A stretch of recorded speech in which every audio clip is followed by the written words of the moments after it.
ഞാൻ തന്നെ പുനരുത്ഥാനവും ജീവനും ആകുന്നു. I M the resurrection and the life. യേശുവിനെ പറ്റി തന്നെ പറഞ്ഞ പല കാര്യങ്ങളിലെ ഒന്നായത് ഞാൻ തന്നെ പുനരുത്ഥാനവും ജീവനും ആകുന്നു. നമുക്കത് വായിക്കാം. യോഹന്നാന്റെ സുവിശേഷം 11-ാം അധ്യായം അതിൻ്റെ 25-ാം വാക്യം. ആ ടെക്സ്റ്റ് ഒത്തിരി ചെറുതായിപ്പോയി, സോറി. യോഹന്നാൻ 11:25 എന്നുണ്ടായിരുന്നു. കമ്പ്യൂട്ടറിനകത്ത് നോക്കിയപ്പം കാണാമായിരുന്നു, ഇവിടെ വന്നപ്പോഴത്തേക്ക് കാണുന്നില്ല. ആ മൈക്രോഫോണിൻ്റെ നമ്പർ എത്ര എന്ന് പറയണേ? നമ്പർ 6 കേട്ടോ, number 6. Thank you. John 11:25. I am the resurrection and the life. He who believes in me, though he may die, he shall live.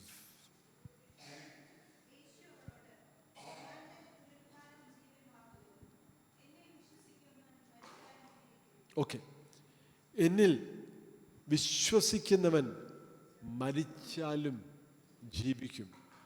ഇന്ന് ഈ കേട്ട സാക്ഷ്യം ശ്രദ്ധിച്ചായിരുന്നോ? സൗഖ്യത്തിനെ കുറിച്ച് പറഞ്ഞത് പ്രത്യേകിച്ച് ഒരു കാര്യം ശ്രദ്ധിച്ചായിരുന്നോ? ആ സൗഖ്യം കിട്ടാൻ ചില സമയമെടുത്തു. ശ്രദ്ധിച്ചായിരുന്നോ? നമ്മൾ രോഗികൾക്ക് വേണ്ടി പ്രാർത്ഥിക്കുമ്പോൾ ചില സമയത്ത് ഉടൻ തന്നെ ഇമ്മീഡിയറ്റായിട്ട് സൗഖ്യം പ്രാപിക്കുന്നുണ്ട്. അനുഭവിച്ചിട്ടുണ്ടോ? ഞാൻ അനുഭവിച്ചിട്ടുണ്ട്. ഉടനെ ഇമ്മീഡിയറ്റായിട്ടുള്ള സൗഖ്യം ചില സമയങ്ങളിൽ കിട്ടും. ചില സമയത്ത് 2, 3, 4 പ്രാവശ്യം പ്രാർത്ഥിച്ച് കഴിഞ്ഞിട്ടായിരിക്കും ആ സൗഖ്യം. കഴിഞ്ഞ ദിവസം ഒരാൾക്ക് വേണ്ടി പ്രാർത്ഥിച്ചു. നടുവേദനയായിട്ടുള്ളൊരു വ്യക്തിയായിരുന്നു. ഇവിടെ ഉണ്ടോ? ഇല്ല. ഓക്കെ, ഞാൻ നോക്കിയതാ. ഒരു പ്രാവശ്യം തന്നെ പ്രാർത്ഥിച്ചു, സൗഖ്യമായി. പിന്നെ ആ പ്രാർത്ഥന ഒന്ന് സീൽ ചെയ്ത് ഒന്ന് പ്രാർത്ഥിച്ചു.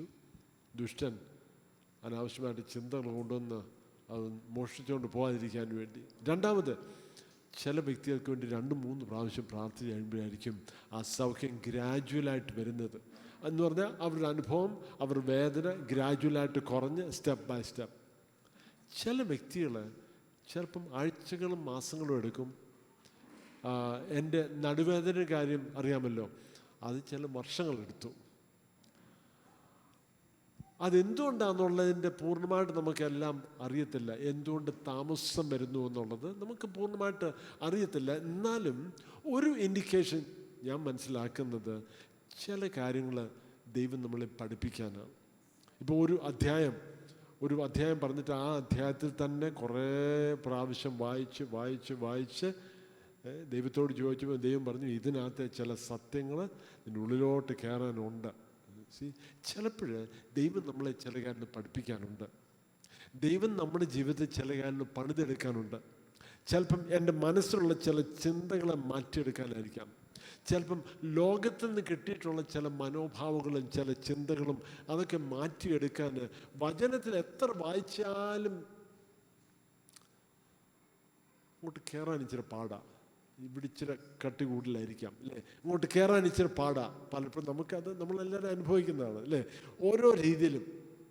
ഇവിടെ ഈ അനുഭവം മൊത്തം പറയാൻ വേണ്ടി ഞാൻ സമയം എടുക്കുന്നില്ല.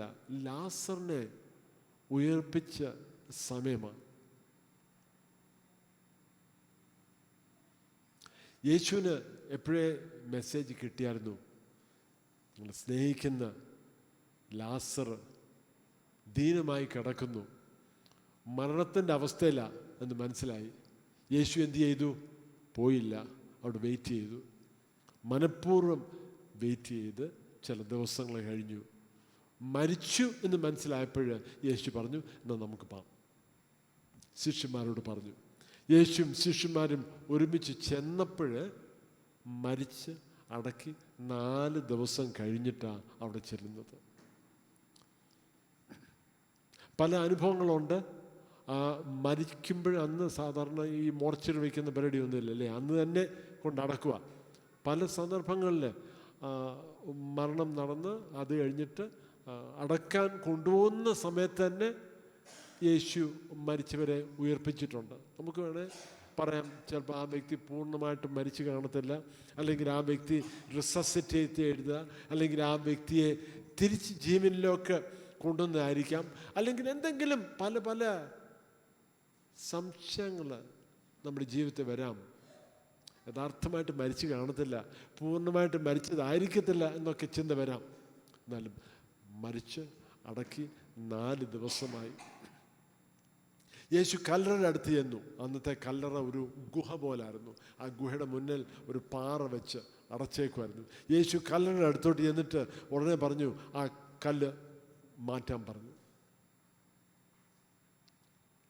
ലാസറിൻ്റെ പെങ്ങന്മാർ 2 പേരും ഉണ്ട് അല്ലേ, അറിയാമല്ലോ, മാർത്തയും മറിയയും. അടുത്ത് വന്നു, കർത്താവേ 4 ദിവസമായി, നാറ്റമായി കാണും. മനസ്സിലായി, നമുക്കാർക്കും സഹിക്കാനൊക്കാത്ത നാറ്റമായിരിക്കും.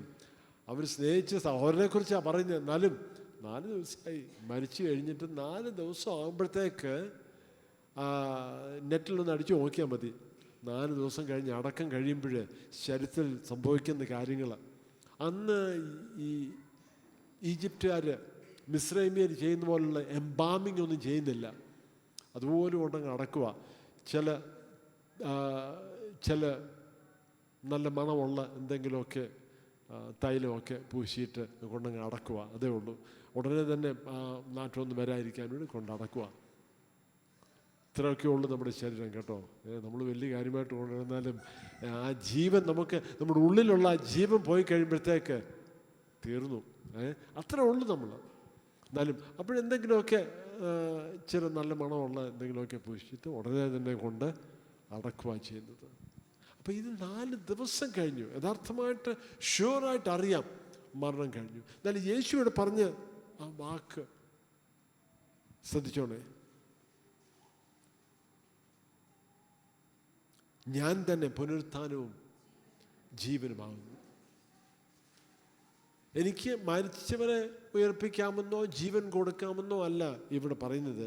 ഞാൻ തന്നെ പുനരുത്ഥാനവും ജീവനും ആകുന്നു.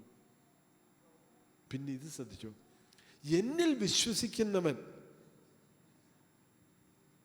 എന്തിനാ യേശു 4 ദിവസം വെയിറ്റ് ചെയ്തത്? മരിച്ച ആ ദിവസം തന്നെ ചെല്ലാമായിരുന്നു. എന്തിനാ 4 ദിവസം വെയിറ്റ് ചെയ്തത്? ഒന്ന്, ഷുവറായിട്ട് മരിച്ചു എന്നുള്ള കാര്യം ഒന്ന് ഉറപ്പാക്കാനും കൂടാണ്.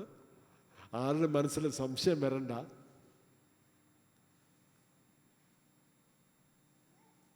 പിന്നെ ഇവിടെ എടുത്ത് പറഞ്ഞേക്കുന്ന ഇതാണ്, എന്നിൽ വിശ്വസിക്കുന്നവൻ മരിച്ചാലും ജീവിക്കും. ലാസറിന്റെ പെങ്ങന്മാരും അവിടെയുള്ള വ്യക്തികളും യേശുവിൽ വിശ്വസിക്കണം, ദൈവത്തിൽ വിശ്വസിക്കണം, ആശ്രയം ദൈവത്തിലായിരിക്കണം. കാര്യം സാധിക്കാൻ വേണ്ടി യേശുവിൻ്റെ അടുത്ത് പോകുന്നോ, കാര്യം സാധിക്കാൻ വേണ്ടി ദൈവത്തിൻ്റെ അടുത്ത് പോകുന്നു എന്നല്ല. യഥാർത്ഥമായിട്ട് അവർ ഹൃദയം വിശ്വസിക്കണം, യേശുവിൽ വിശ്വസിക്കണം എന്ന ഒരു ഉറപ്പ്. പിന്നെ ഒരു കാര്യം ശ്രദ്ധിച്ചോണേ, യേശു അത് ഈ നമ്മുടെ 3 പോയിന്റിലോട്ട് ഇപ്പം വരും. എന്നാലും യേശു കല്ലറയുടെ അടുത്ത് എന്നിട്ട് ലാസറിനോട് പുറത്തോട്ട് വരാൻ പറയുന്നതിന് മുമ്പേ യേശു ഒരു ചെറിയൊരു പ്രാർത്ഥന പ്രാർത്ഥിച്ചു. ആ പ്രാർത്ഥനയുടെ വാക്കുകൾ ശ്രദ്ധിച്ചു നോക്കിയാൽ വളരെ ഇൻട്രസ്റ്റിംഗ് ആയിട്ടൊരു പ്രാർത്ഥനയാണ്. പിതാവേ, നീ എന്നെ സ്നേഹിക്കുന്നുണ്ടല്ലോ, ഞാൻ എപ്പം പ്രാർത്ഥിച്ചാലും എൻ്റെ പ്രാർത്ഥന കേൾക്കുന്നു എന്നെനിക്കറിയാം. എന്നാലും ഇവിടെ നിൽക്കുന്ന ഇവരെല്ലാവരും ഒന്ന് അറിയാൻ വേണ്ടി, ശ്രദ്ധിച്ചോണേ, അതൊന്ന് വായിച്ചു നോക്കിയാൽ മതി, വീട്ടിൽ ചെന്നിട്ട് വായിച്ചാൽ മതി, ഇപ്പം അത് വായിക്കാൻ സമയം എടുക്കുന്നില്ല. എന്നാൽ ഇവിടെ നിൽക്കുന്നവർ അവരൊന്ന് അറിയാൻ വേണ്ടി, അവരിതൊന്ന് മനസ്സിലാക്കാൻ വേണ്ടി, അവർ കർത്താവിൽ ആശ്രയിക്കാൻ വേണ്ടി. നമ്മൾ പറഞ്ഞല്ലോ, യേശുവിൻ്റെ ശുശ്രൂഷയിൽ പിന്നെയും യേശു എടുത്ത് പറഞ്ഞു, സ്വർഗരാജ്യത്തെക്കുറിച്ച് പറഞ്ഞു. യേശു പറഞ്ഞു സ്വർഗരാജ്യത്തിൻ്റെ സുവിശേഷം. അപ്പോഴെന്തുവാ സുവിശേഷം? സ്വർഗരാജ്യം വന്നിരിക്കുന്നു. സ്വർഗരാജ്യം വന്നു എന്ന് പറഞ്ഞാൽ ഈ രാജ്യത്തിൻ്റെ ഒരു രാജാവുണ്ട്, ഇത് ദൈവമാണ്. ഈ ഭൂമിയുടെ മേൽ വാഴുന്ന സാത്താനുണ്ടെന്ന് നമുക്കറിയാം. സാത്താൻ്റെ പ്രവൃത്തികൾ വളരെ ക്ലിയറായിട്ട് നമുക്കറിയാം, അത് കാണുന്നുണ്ട്. ആർക്കെങ്കിലും സംശയം ഉണ്ടെങ്കിൽ ഇന്ന് രാവിലത്തെ പത്രം എടുത്ത് നോക്കിയാൽ മതി. ഞാൻ കണ്ടില്ല ഇന്ന് രാവിലത്തെ പത്രം, എന്നാലും 99% ഷുവറാ, അല്ലെങ്കിൽ 100% ഷുവറാ, സാത്താൻ്റെ പ്രവൃത്തികളെല്ലാം അതിൻ്റെ ഫസ്റ്റ് പേജിൽ തന്നെ കാണും. ഏറ്റവും ഹീനമായിട്ടുള്ളത്, ഏറ്റവും പ്രശ്നമുള്ളത്, ഏറ്റവും തകർച്ചയുള്ളത്, ഏറ്റവും മോശമായിട്ടുള്ളത് എല്ലാം ഫസ്റ്റ് പേജിലേ കൊടുക്കത്തുള്ളൂ. എന്തെങ്കിലും നല്ല കാര്യം ഉണ്ടെങ്കിൽ ഏറ്റവും അവസാനം വല്ലതും അല്ലെങ്കിൽ ബാക്കിലോ ഇടയ്ക്കോ കാണും, ഏറ്റവും ഫസ്റ്റ് പേജിൽ. കാരണം നമുക്കെല്ലാവർക്കും പൈസ കൊടുക്കാൻ തയ്യാറുള്ളത് സാത്താൻ്റെ പ്രവൃത്തികളെ കുറിച്ച് അറിയാനാണ്. അതുകൊണ്ട് അത് ഫസ്റ്റ് പേജിൽ തന്നെ കൊടുക്കുന്നു. യേശു പറഞ്ഞു ഇവരെല്ലാവരും ഒന്ന് അറിയാൻ വേണ്ടി, കർത്താവിൽ വിശ്വസിക്കാൻ വേണ്ടി. അപ്പം യേശു ചെയ്ത പ്രവൃത്തികൾ, യേശു ചെയ്ത അത്ഭുതങ്ങൾ, ഇന്നും യേശു ചെയ്യുന്ന പ്രവൃത്തികൾ, ഇന്നും യേശു ചെയ്യുന്ന അത്ഭുതങ്ങൾ, ഇന്നും കർത്താവ് തരുന്ന സൗഖ്യങ്ങൾ, എല്ലാത്തിൻ്റെ ഉദ്ദേശം എന്താണെന്നറിയാമോ? ശരി, എൻ്റെ വേദന ഒന്ന് മാറിക്കിട്ടണം, അത് ശരിയാണ് കേട്ടോ. കർത്താവ് കരുണയുള്ള ദൈവമാണ്, അത് സംശയമില്ല. എന്നാലും അതിനെക്കാട്ടിലും ഇച്ചിരി ഉയർന്ന ലെവലിൽ വേറെ ഉദ്ദേശമുണ്ട്. ആ ഉദ്ദേശം ഇതാണ്: സ്വർഗരാജ്യം നമ്മളൊന്ന് മനസ്സിലാക്കണം. ഈ ഒരു രാജാവ് ഈ ഭൂമിയിൽ വാഴുന്നുണ്ട് നമ്മൾ മനസ്സിലാക്കണം. നമ്മൾ പലപ്പോഴും സാത്താൻ്റെ പ്രവൃത്തികളാണ് നമ്മൾ എവിടെ നോക്കിയാലും കാണുന്നത്. അയ്യോ, ഈ ലോകം നശിച്ചു പോവാ, ഇതെല്ലാം തീരുക, ഇതെല്ലാം പൊളിയാൻ പോവാ, ഇതെല്ലാം നാശത്തിലോട്ട് പോവാ. ഓ, പണ്ടത്തെ കാലം എന്ത് നല്ല മനോഹരമായിരുന്നു, ഇപ്പം എല്ലാം പോയിരിക്കുന്നു. കേട്ടോണ്ടല്ലോ, അന്നത്തെ ആൾക്കാരും ഇത് തന്നെയായിരുന്നു പറയുന്നത്. പണ്ടത്തെ കാലം ഭയങ്കര നല്ല കാലമായിരുന്നു, ഇപ്പോഴും മോശമായി. ഇപ്പോഴും ആൾക്കാർ പറയും, അയ്യോ പണ്ട് എന്ത് നല്ല കാലം. എല്ലാത്തിനെ കുറിച്ച് അങ്ങനെ പറയത്തുള്ളൂ. വണ്ടിയുടെ കാര്യം പറഞ്ഞു നോക്ക്, പറയും, ഓ 10 വർഷം മുമ്പ് എന്ത് നല്ല വണ്ടിയായിരുന്നു, നല്ല സ്ട്രോങ് ആയിട്ടുള്ള. ഇപ്പോഴത്തെ വണ്ടികളൊന്നും കൊള്ളത്തില്ല. എല്ലാം നമ്മുടെ ചിന്താഗതി ഈ രീതിയിലാണ്. പണ്ടത്തെ കാലം എല്ലാം മനോഹരമായിരുന്നു, ഇതെല്ലാം പൊളിഞ്ഞിരിക്കുന്നു. പണ്ടത്തെ സാത്താനും ഇന്നത്തെ സാത്താനും ഒന്ന് തന്നെയാണ്, മറക്കരുത്. അന്നത്തെ ദൈവവും ഇന്നത്തെ ദൈവം ഒരു ദൈവം തന്നെ, അത് മറക്കരുത്. ദൈവത്തിന് മാറ്റമില്ല. ഇന്നലെയും ഇന്നും എന്നേക്കും ദൈവം ഒരു വ്യത്യാസമില്ല, സെയിം. നമ്മളത് വിശ്വസിക്കണം. ഇന്ന് രാവിലെ 2-3 കാര്യങ്ങൾ ഞാൻ ഓർപ്പിക്കാൻ താല്പര്യപ്പെടുന്നു. ഞാൻ തന്നെ പുനരുത്ഥാനവും ജീവനും.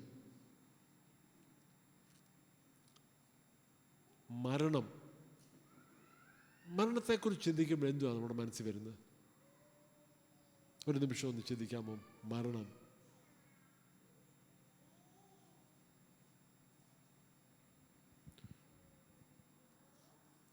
ആരെങ്കിലും നിങ്ങളുടെ തന്നെ ഒരു മരണ വാർത്ത ചുമ്മാ ഒരു പേപ്പറിൽ ചുമ്മാ ഒരു രസത്തിന് എഴുതിയിട്ടുണ്ടോ? നമ്മുടെ തന്നെ പേരെഴുതി അലക്സി ജോർജ് ഒരു മരണ വാർത്ത എഴുതി ഒരു രസമായിരിക്കും. ഒന്ന് എഴുതി നോക്കണം. പേടിക്കണ്ട, പേടിക്കണ്ട, ഒത്തിരി പേടിയാന്ന് എഴുതണ്ട. ചിലര് മരണത്തെ ഭയപ്പെടുന്നു. Sorry, clear, thank you. ചിലര് മരണത്തെ ഭയപ്പെടുന്നു. അതെന്തുവാ ഭയപ്പെടുന്നത്? ചിലപ്പം ആ മരണത്തിൻ്റെ അവസ്ഥ നമ്മൾ കണ്ടിട്ടുണ്ടായിരിക്കും, ആരെങ്കിലും മരിക്കുന്നത്. ആ പ്രയാസമായിരിക്കാം. അല്ലെങ്കിൽ ചിലർക്ക് ഫിയർ ഓഫ് ദി അൺനോൺ, അറിയാത്ത കാര്യത്തെക്കുറിച്ചൊരു ഭയമുണ്ട് അല്ലേ? എന്തെങ്കിലും ഒരു കാര്യം മനസ്സിലാകുന്നില്ല, എന്തെങ്കിലും കാര്യം അറിയത്തില്ല, എങ്ങനെയായിരിക്കും, എന്തുമായിരിക്കും എന്ന് പറഞ്ഞ് മരണത്തെ നമ്മൾ ഭയപ്പെടുമായിരിക്കും. ചിലർ മരണത്തെ ഭയപ്പെടുന്നത് മരിച്ചു കഴിഞ്ഞിട്ട് എന്ത് സംഭവിക്കുമെന്ന് ഒരു സംശയം ദൈവമക്കൾക്ക് പോലും ഉണ്ട്. യേശുക്രിസ്തുവിൽ ആശ്രയിച്ച്, യേശുക്രിസ്തു ക്രൂശിൽ ചെയ്ത ആ യാഗത്തിൽ ആശ്രയിച്ച് എൻ്റെ പാപങ്ങൾ മോചിച്ചു എന്നുള്ള വിശ്വാസം, ഇതെല്ലാം ഉള്ള വ്യക്തികളായിരിക്കാം. സ്നാനപ്പെട്ട് കർത്താവിന് വേണ്ടി ജീവിക്കുന്ന ഒരു വ്യക്തികളായിരിക്കാം. എന്നാലും അവരോടെടുത്തൊന്നുകൂടെ ചോദിക്കുക, മരിച്ചാൽ സ്വർഗ്ഗത്തിൽ പോകുമോ? അങ്ങനെ ചോദിച്ച് ചിലപ്പോഴും അവർ അത് എനിക്ക് തോന്നുന്നു പോകുമെന്ന് തോന്നുന്നു. എത്ര ഉറപ്പുള്ളവരാണെന്നാലും ഒന്നുകൂടെ എടുത്തി ഓടിക്കുമ്പോഴത്തേക്ക് അത് സംശയത്തോടാണ് ഉത്തരം പറയുന്നത്. എനിക്കറിയത്തില്ല എന്തുകൊണ്ടാന്ന്.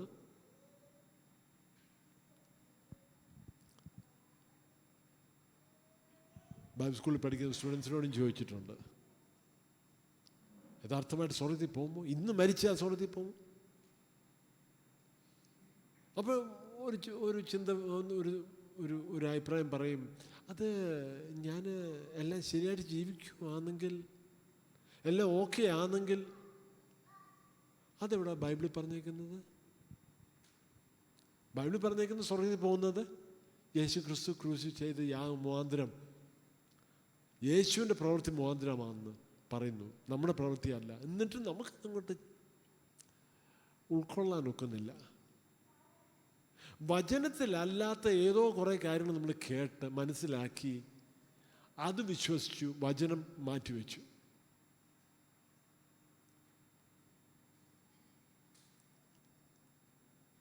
ചിലർ മരണത്തെ ഭയപ്പെടുന്നു. രണ്ടാമത്, ചിലർ മരണം ആഗ്രഹിക്കുന്നു. Some desire death.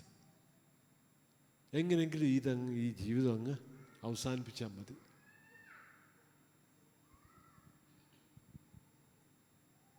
ചില രാത്രി കിടക്കുമ്പോൾ ചിലക്ക് പ്രാർത്ഥിക്കുന്ന, ദൈവമേ രാവിലെ ഉണരാതെ രാത്രിയിൽ ഉറക്കത്തിൽ അങ്ങ് പോയായിരുന്നെങ്കിൽ മതിയായിരുന്നു. ചിലർ അവരുടെ മരണം പ്ലാൻ ചെയ്യും, മരിക്കുവാണെങ്കിൽ ഞാൻ ഇങ്ങനെ മരിക്കും, ഇങ്ങനെ ചെയ്യും, അങ്ങനെ ചെയ്യും. ചിലർ നെറ്റിലടിച്ചു നോക്കും, വേദനയില്ലാതെ മരിക്കാൻ എങ്ങനെയൊക്കെ ഒക്കുമെന്ന്. കാരണം മരിക്കാൻ പോവാ നല്ല വേദന ഇല്ലാതായിക്കോട്ടെ.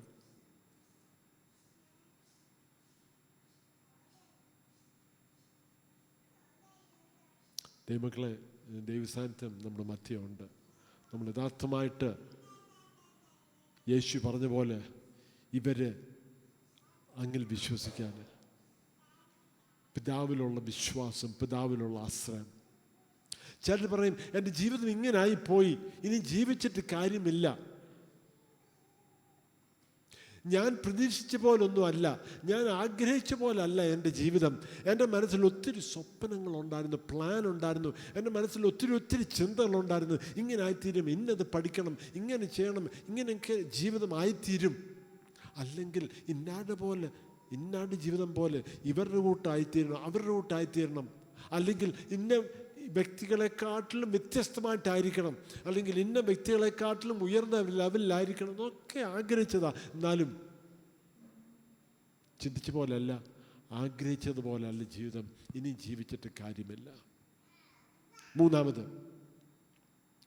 ചിലരുടെ ജീവിതം അവരൊരിക്കലും മരിക്കത്തില്ല എന്നുള്ളൊരു രീതിയിലാണ്. ഞാൻ മരണമോ, അതിനെക്കുറിച്ചൊരു ചിന്തയില്ല, എന്നേക്കും ജീവിക്കും എന്നുള്ള രീതിയിലാണ് ചിലരുടെ ജീവിതം. ജീവിതം മുഴുവൻ അടിച്ചു പൊളിച്ച് ജീവിക്കാം, എങ്ങനെയെങ്കിലും ഉയർന്ന് പോകണം. ആരുടെ മേൽ ചവിട്ടിയാന്നേലും ആരെ നശിപ്പിച്ചാന്നേലും ഞാനൊന്ന് ഉയർന്ന് നിൽക്കണമെന്ന് മാത്രം, ഞാൻ എന്ന് മാത്രം ചിന്തയിൽ. ചിലർ 60, 70, 80 വയസ്സ്, 85 വയസ്സായി, എന്നിട്ടും മറ്റുള്ളവർക്ക് പണി കൊടുക്കുക, എന്നിട്ടും മറ്റുള്ളവർക്ക് എങ്ങനെ ബുദ്ധിമുട്ടുണ്ടാക്കാം, മറ്റുള്ളവരെ എങ്ങനെ നശിപ്പിക്കാം, മറ്റുള്ളവരെ എങ്ങനെ ഇച്ചൂടൊന്ന് താക്കാം. കാരണം മറ്റുള്ളവരെ താക്കാമെങ്കിൽ എനിക്കതിൽ ഉയരാനൊക്കുന്നില്ല, എന്നാൽ മറ്റുള്ളവരെ താത്തേക്കാം, അപ്പം ഞാൻ ഇച്ചിരി ഉയർന്നിരിക്കും. ഏതെങ്കിലും രീതിയിൽ അവരുടെ ജീവിതം കണ്ടാൽ അവരൊരിക്കലും മരിക്കാൻ പോകുന്നില്ല എന്നുള്ള രീതിയിലാണ്.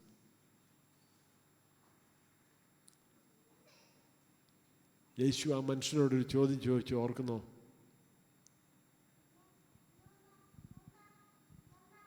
ഇംഗ്ലീഷിൽ യു ഫൂൾ എന്നാ, മൂഢൻ എന്നാന്നോ മലയാളത്തിലെ വാക്ക്. നിന്റെ ജീവൻ ഇന്ന് രാത്രി നിന്നോട് ചോദിച്ചാൽ, പുള്ളി പറഞ്ഞത് എനിക്ക് ആവശ്യത്തിനുണ്ട്, തിന്നുക, കുടിക്കുക, സന്തോഷിക്കുക, ഇങ്ങനെ അങ്ങ് ജീവിച്ചോളാം. കേൾക്കുമ്പോൾ നല്ല കാര്യമാണ് അല്ലേ, നല്ല രസമാണ്. എന്നാലും ആ ചോദ്യം എന്തുവാ? അദ്ദേഹത്തെ മൂഢനാണ് വിളിച്ചതെന്ന് എനിക്ക് തോന്നുന്നു മലയാളത്തിൽ. മൂഢൻ, ഇന്ന് രാത്രി നിന്റെ ജീവൻ പോയാലോ? എവിടെ പോകാനാ ജീവൻ? ജീവൻ തന്നവൻ തിരിച്ചെടുക്കാം. ജീവൻ തന്നവൻ പറയുവാന്നിരിക്കട്ടെ, മതി ഇനി പോരെ എന്ന് പറഞ്ഞാൽ മതി, ആ ഒരു വാക്ക് മതി, അവിടെ കൊണ്ട് അവസാനിക്കാം അല്ലേ. ചിലർ ഒരിക്കലും മരിക്കത്തില്ല എന്നുള്ള ചിന്തയോടെ ജീവിക്കുന്നത്. അവസാനം നാലാമത്, നമ്മുടെ ജീവനും നമ്മുടെ മരണവും എല്ലാം ദൈവത്തിൻ്റെ കരത്തിലാണെന്നുള്ള വിശ്വാസത്തോടും ധൈര്യത്തോടും നമുക്ക് ജീവിക്കാം. ശരിയാ, എനിക്കറിയത്തില്ല നാളെ ഞാൻ ജീവനോട് കാണുമോ, നമുക്കറിയത്തില്ല. ഇന്ന് രാത്രി കാണുമോ, ഇന്ന് വൈകുന്നേരം നമുക്കറിയത്തില്ല. നമ്മുടെ ജീവിതം എത്ര നാളുണ്ട് നമുക്കറിയത്തില്ല. എന്നാലും ജീവനെ ഭയപ്പെടേണ്ട, മരണത്തെ ഭയപ്പെടേണ്ട. കാരണം എൻ്റെ ജീവനും എൻ്റെ മരണവും എല്ലാം എൻ്റെ കർത്താവിൻ്റെ കാര്യത്തിലിരിക്കുന്നു. ആശ്രയം കർത്താവില.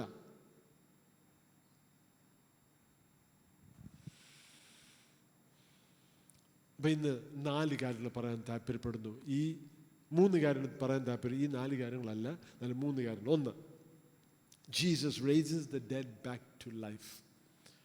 മരിച്ചവരെ യേശു ജീവനിലേക്ക് മടക്കി കൊണ്ടുവരുന്നു. ചിലപ്പം മരണത്തെ ഭയപ്പെടുന്നവർക്ക് വേണ്ടിയായിരിക്കാം ഇത്. ചിലപ്പം മരണം ആഗ്രഹിക്കുന്നവർക്ക് വേണ്ടിയായിരിക്കാം.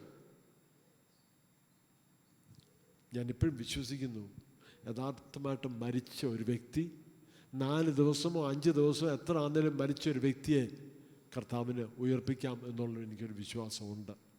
അതുകൊണ്ട് കാണുന്ന എല്ലാ ഡെഡ് ബോഡിയായി കൈവച്ച് യേശു നാമത്തിൽ ഉയർത്തെഴുന്നേക്കാമെന്ന് പറയുന്നത് അല്ല, അതല്ല ഞാൻ പറയുന്നത്. അന്ന് യേശു അത് ചെയ്തത് ഒരു പ്രത്യേക ഉദ്ദേശമുണ്ടായിരുന്നു. നമുക്കറിയാം, രോഗികൾക്ക് വേണ്ടി പ്രാർത്ഥിക്കുമ്പോൾ എല്ലാവരും സൗഖ്യമാവുന്നുണ്ടോ? ഇല്ല. എന്നാലും ഒരു 50% കൂടുതൽ സൗഖ്യം നമ്മൾ കാണുന്നുണ്ട്. ചിലപ്പോൾ 60-70% ആയിരിക്കും. ഒത്തിരി സൗഖ്യമാവുന്നുണ്ട്. ചില സൗഖ്യമാവുന്നില്ല. എന്തുകൊണ്ടാണ് അറിയത്തില്ല. ചിലപ്പോഴ് ഈ സൗഖ്യമാകുന്ന വ്യക്തികൾ, ഒന്ന്, ദൈവം അവരോടൊന്ന് കരുണ കാണിക്കുക. 2, അത് മുഖാന്തരം ദൈവനാമം മഹത്വപ്പെടാൻ വേണ്ടി ഒരു അവസരമായിരിക്കാം. ഇന്ന് ഈ ഒരു സൗഖ്യത്തിൻ്റെ കാര്യം ഒന്ന് എടുത്ത് പറയണമെന്ന് ആഗ്രഹിച്ചതിന് ഞാൻ ഒന്നുകൂടെ താല്പര്യപ്പെട്ടതിൻ്റെ കാരണം, നമ്മൾ രോഗികൾക്ക് വേണ്ടി പ്രാർത്ഥിക്കാറുണ്ട്. അങ്ങനെയുള്ള സാക്ഷ്യങ്ങളൊന്ന് കേൾക്കുന്നൊരു സന്തോഷമാണ്. നമുക്ക് ദൈവം സൗഖ്യം തന്നിട്ടുണ്ടെങ്കിൽ അതൊന്ന് എടുത്ത് പറയണം. ഇവിടെ പറയണം തീർച്ചയായിട്ടും. എന്നാൽ ഇവിടെ പറയുന്നതിനെക്കാട്ടിലും അത്യാവശ്യമായിട്ട് പുറത്തുള്ളവരോട് പറയണം. സ്തോത്രം. ഞാൻ ഇവിടെ പറഞ്ഞിട്ടുണ്ടോ നേരത്തിൽ നേരത്തെ നമ്മുടെ ചർച്ചിലുണ്ടായിരുന്ന സഹോദരനെ മിക്കവാറും എല്ലാവർക്കും അറിയാം. വിൻസെൻറ്റിനെ അറിയാമല്ലോ. വിൻസെൻറ്റ് ജോൺ ട്രിവാൻഡ്രത്ത് മടങ്ങിപ്പോയി. ഇപ്പോഴേ LIC വർക്ക് ചെയ്തുകൊണ്ടിരുന്ന വിൻസെൻറ്റ് ഒരു പ്രാവശ്യം മറി ഹോസ്പിറ്റലിൽ അവിടെ കിടക്കുമായിരുന്നു. ഹാർട്ട് റേറ്റ് അങ്ങ് കുറയുക. 60, 50, 40, 35 ഇങ്ങനെ കുറഞ്ഞുകൊണ്ടിരിക്കുക. എന്നാലും ഞാൻ ആ ഇടയ്ക്ക് ഞാൻ വായിച്ചതേ ഉള്ളൂ, ഒരു സർട്ടൻ ലെവൽ, എനിക്ക് തോന്നുന്നു 30 താഴുവാന്നോ, എനിക്ക് എക്സാക്റ്റ് അറിയത്തില്ല. എത്രയോ താഴുമ്പോഴത്തേക്ക് പിന്നെ അത് അപകടത്തിൽ പോവുക, അവിടെ അങ്ങ് നിൽക്കുക. നമ്മുടെ എൻജിൻ അതിൻ്റെ RPM കുറഞ്ഞു പോയി ഒരു ലെവൽ എൻജിൻ അവിടെ നിൽക്കുമെന്ന് പറയുന്നത് അതുപോലത്തെ അവസ്ഥ. അദ്ദേഹത്തിൻ്റെ ഒരു സുഹൃത്ത് അടുത്ത് നിൽപ്പുണ്ടായിരുന്നു. ഏതായാലും പ്രാർത്ഥിച്ചു. ഞാൻ കണ്ണടച്ച് വെച്ചേക്കുമായിരുന്നു, അദ്ദേഹത്തിൻ്റെ സുഹൃത്തിൻ്റെ കണ്ണ് തുറന്ന് വെച്ചേക്കുമായിരുന്നു. അപ്പം മോണിറ്റർ അല്ലെങ്കിൽ നമ്പർ കാണാം. അദ്ദേഹം പറഞ്ഞു പ്രാർത്ഥിച്ചുകൊണ്ടിരിക്കുമ്പോൾ തന്നെ ആ നമ്പർ പതുക്കെ കൂടുന്നത് അദ്ദേഹം കണ്ടുകൊണ്ടിരിക്കുക.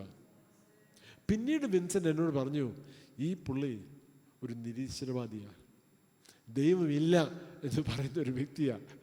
മനസ്സിലായോ? അപ്പം ദൈവം ഇത് കാരണത്താൽ അദ്ദേഹം ഹോസ്പിറ്റലായി എന്ന് ഞാൻ പറയുന്നില്ല. എന്നാലും ഇത് കാരണത്താൽ ദൈവം സൗഖ്യം കൊടുത്തു, അത്ര ഞാൻ പറയാം. ഇദ്ദേഹം ദൈവത്തിൻ്റെ പ്രവൃത്തി ഒന്ന് കാണണം. ഇദ്ദേഹം അറിയണം ഇങ്ങനെ ജീവനുള്ളൊരു ദൈവം ഉണ്ട് എന്നൊന്ന് അറിയണം. അപ്പം നമ്മൾ സൗഖ്യം പ്രാപിക്കുന്നത്, ദൈവപ്രവൃത്തി അനുഭവിക്കുന്നതിൻ്റെ ഒരു ഉദ്ദേശം തീർച്ചയായിട്ടും ദൈവം കരുണയുള്ള ദൈവമാണ്. എന്നാലും അതിനെക്കാട്ടിലും ഒരു ഉന്നത ലെവലിലൊരു ഉദ്ദേശം ഇതാണ്, ദൈവരാജ്യം മറ്റുള്ളവർ ഒന്ന് മനസ്സിലാക്കാൻ, ഈ ദൈവരാജ്യത്തിൻ്റെ രാജാവിനെ ഒന്ന് മനസ്സിലാക്കാൻ, ഒന്ന് പരിചയപ്പെടാൻ ഒരവസരം. നമ്മളെപ്പോഴും ഇത് ഓർക്കണം. അതുകൊണ്ടൊരു സൗഖ്യമുണ്ടെങ്കിൽ, ഒരു ദൈവപ്രവൃത്തി അനുഭവിച്ചെങ്കിൽ ഏറ്റവും കൂടുതൽ സാക്ഷ്യം പറയേണ്ടത് എവിടാണെന്നറിയോ? കർത്താവിനെ അറിയാത്തവരുടെ ഇടയിൽ. സ്തോത്രം. അവരറിയണം ഇങ്ങനത്തെ ഒരു ദൈവം ഉണ്ട് എന്നറിയണം. പല പ്രാവശ്യവും യേശു മരണത്തിൻ്റെ മേൽ കർത്താവിനുള്ള അധികാരം യേശു പലപ്പോഴും ഡെമോൺസ്ട്രേറ്റ് ചെയ്യുന്നുണ്ട്. ലാസറിൻ്റെ മരണം അതൊന്ന്. യാരിയോസിൻ്റെ മകള് സൗഖ്യമാക്കുക നമുക്കറിയാം. നൈൻ എന്ന സ്ഥലത്ത് ഒരു വിധവയുടെ മകന് സൗഖ്യമാക്കിയത് കാണുന്നു. അത് കുറച്ച് 2-3 കാര്യങ്ങൾ മാത്രം. പഴയ നിയമത്തിലുമുണ്ട് ഇഷ്ടംപോലെ സമയങ്ങളിൽ മരിച്ചവരെ ഉയർപ്പിച്ചത്. യേശു പലരെയും മരണത്തിൽ നിന്ന് ഉയർപ്പിച്ചത്. അതിനകത്ത് വേറൊരു ഫാക്ടറുണ്ട്. യേശു മരണത്തിൻ്റെ മേൽ അധികാരമുണ്ടെന്ന് പറയുമ്പോൾ യേശുവിൻ്റെ തന്നെ മരണം വരുന്നുണ്ടെന്നറിയാം. സ്തോത്രം. ആ ഒരു മരണത്തിനൊരു പ്രത്യേകതയുണ്ട്. ആ മരണം നമുക്ക് വേണ്ടിയുള്ള മരണമായിരുന്നു. യേശു മരിക്കേണ്ട ഒരു വ്യക്തിയല്ല. ബൈബിളിൽ പറഞ്ഞേക്കുന്നത് പാപത്തിൻ്റെ ശമ്പളം മരണം.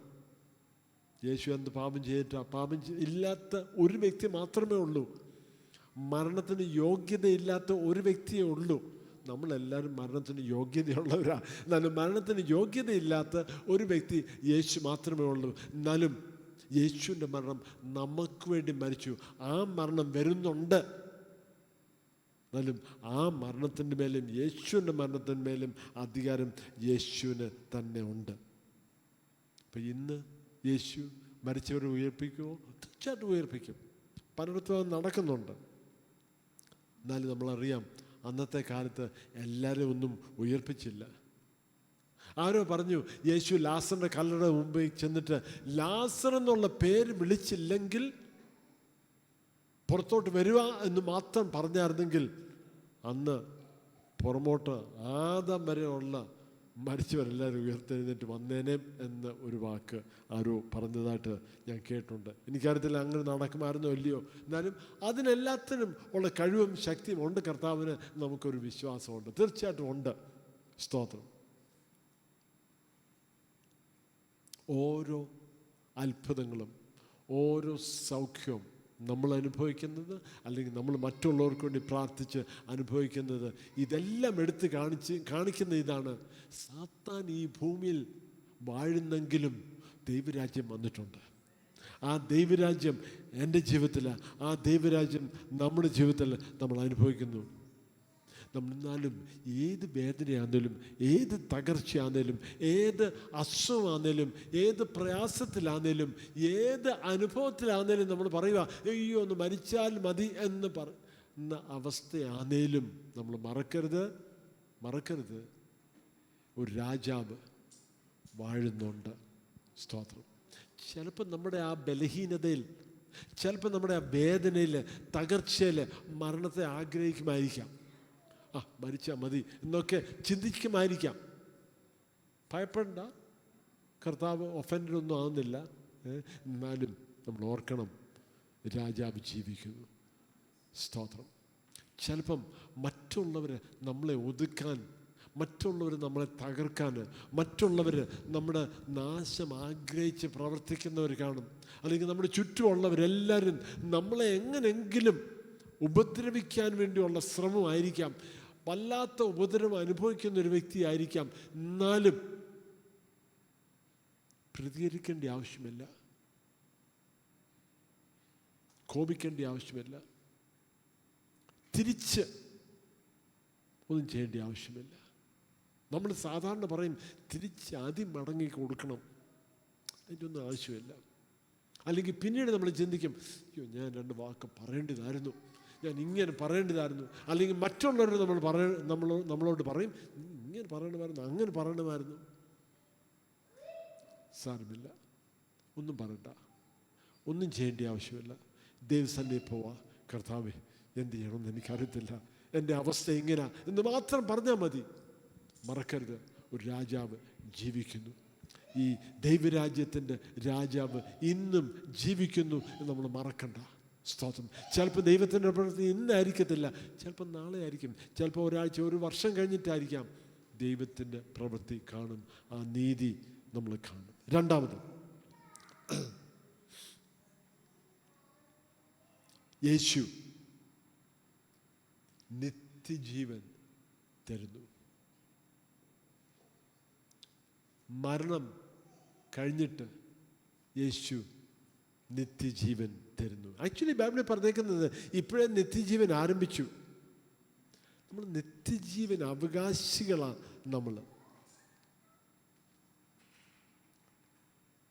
നമ്മുടെ ജീവിതം ഇത്ര ഉള്ളോ? മരണം കഴിഞ്ഞാൽ അവിടെ അങ്ങ് അവസാനിക്കുവാണോ? മൃഗങ്ങളെപ്പോലെ അത്ര ഉള്ളോ? അതോ ഒരു നിത്യജീവനുണ്ട്? നമ്മുടെ ജീവിതം ഈ ഭൂമിയിലേക്ക് മാത്രമാണെന്ന് ചിന്തിക്കുവാണെങ്കിൽ നമ്മുടെ ഇന്നത്തെ ജീവിതം നമ്മൾ ലിമിറ്റ് ചെയ്ത് പോകും. ശ്രദ്ധിച്ചോണേ, നമ്മുടെ ഇന്നത്തെ ഈ ഭൂമിയിലുള്ള ജീവിതം മരണം കൊണ്ട് ജീവിതം, നമ്മുടെ എക്സിസ്റ്റൻസ്, നമ്മുടെ എല്ലാം മരണം കൊണ്ട് അവസാനിക്കാനാണെങ്കിൽ ഈ ജീവിതത്തിൽ വലിയ അർത്ഥമില്ല. എന്നാലും മരണം കഴിഞ്ഞിട്ടും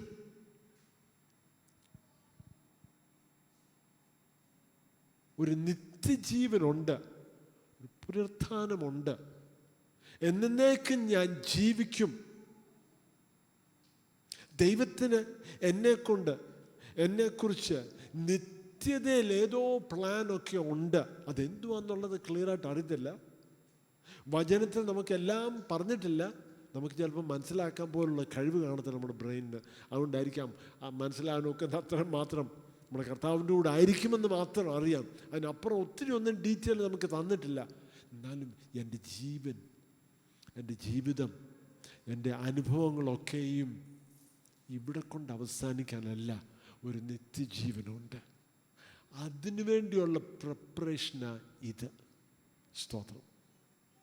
കോളേജിൽ പഠിക്കുന്നവർ 3 വർഷം 4 വർഷം പഠിക്കുന്നു, അല്ലെങ്കിൽ 6 വർഷം പഠിക്കുന്നു,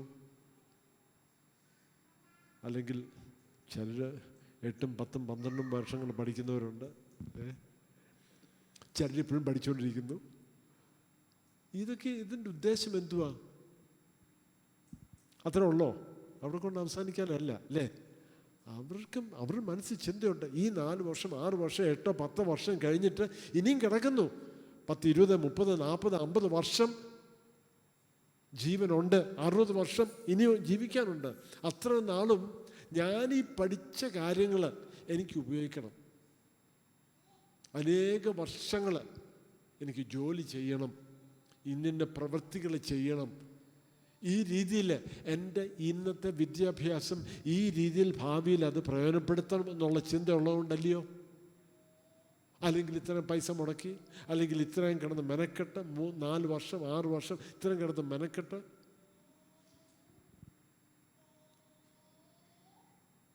ഇഷ്ടംപോലെ അസൈൻമെൻറ്റും ചെയ്ത്, ചില കുഞ്ഞുങ്ങൾ ക്ലാസ്സിൽ വന്നിരിക്കുമ്പോൾ അവരുടെ കണ്ണെല്ലാം കൂടെ വല്ലാതിരിക്കുക. കാരണം രാത്രി ഉറക്കമൊന്നുമില്ല. ഈ ടീച്ചേഴ്സ് ഇട്ട് മെനക്കെടുത്ത് സ്വസ്ഥത കൊടുക്കത്തില്ല. ഇപ്പം പിന്നെ ഇച്ചിരി എളുപ്പമാണ് കേട്ടോ.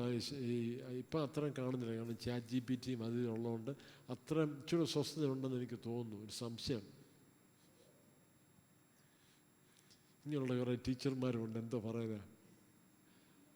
സ്തോത്രം. എന്തിനാ അത് ചെയ്യുന്നത്? ഒരു ഫ്യൂച്ചറുണ്ട്. ഈ ലോകത്തിലെ ജീവിതം ഒരു താൽക്കാലികമായിട്ടുള്ള സമയമാണ്. 70 ഏറെയാൽ 80 വർഷം എന്നല്ലയോ വചനത്തിൽ പറഞ്ഞേക്കുന്നത്.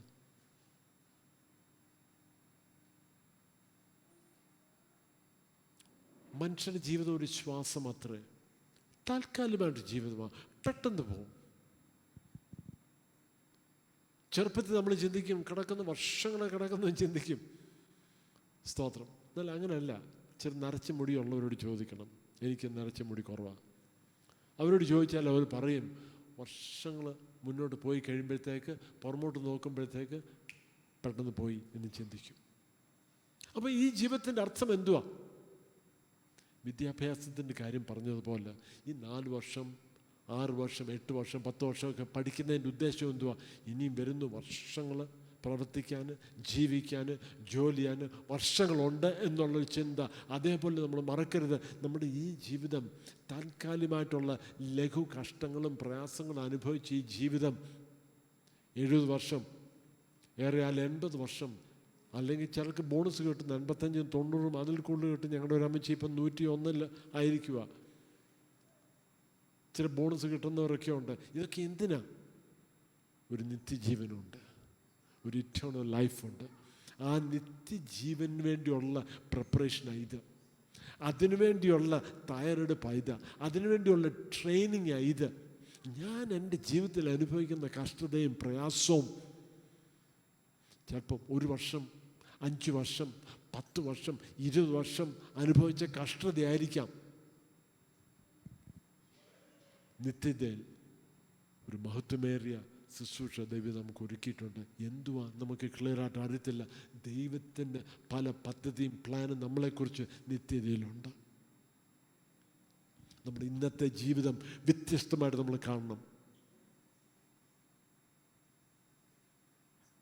ദൈവമക്കളായി നമ്മൾ പോലും പലപ്പോഴും ജീവിതം ഇവിടെ കൊണ്ട് അവസാനിക്കുക എന്നുള്ളൊരു തെറ്റിദ്ധാരണയുണ്ട്.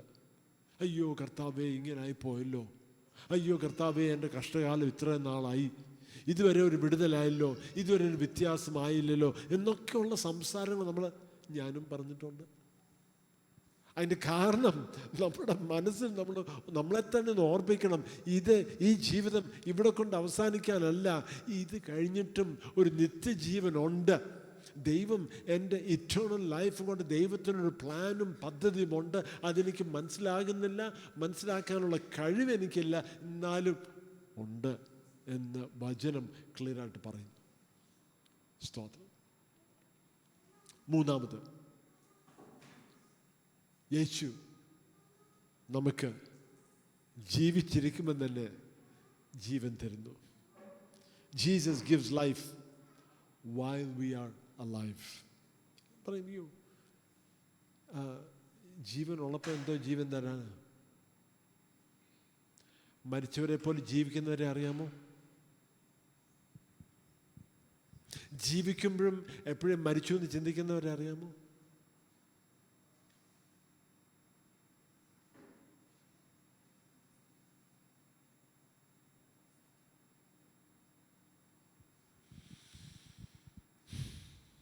ഇത് ചിലപ്പോൾ ആദ്യം പറഞ്ഞ ഗ്രൂപ്പിലായിരിക്കാം, അതോ രണ്ടാമതാണെന്ന് പറഞ്ഞ് മരണം ആഗ്രഹിക്കും ജീവിക്കുന്നവരായിരിക്കാം. എൻ്റെ ജീവിതം ഇങ്ങനെ ജീവിക്കുവാണെങ്കിൽ ഇത് ജീവിതമല്ല, ഇത് മരിച്ച അവസ്ഥ തന്നെയാണ്. മരണത്തിൻ്റെ അവസ്ഥയിൽ ജീവിക്കുന്നവർ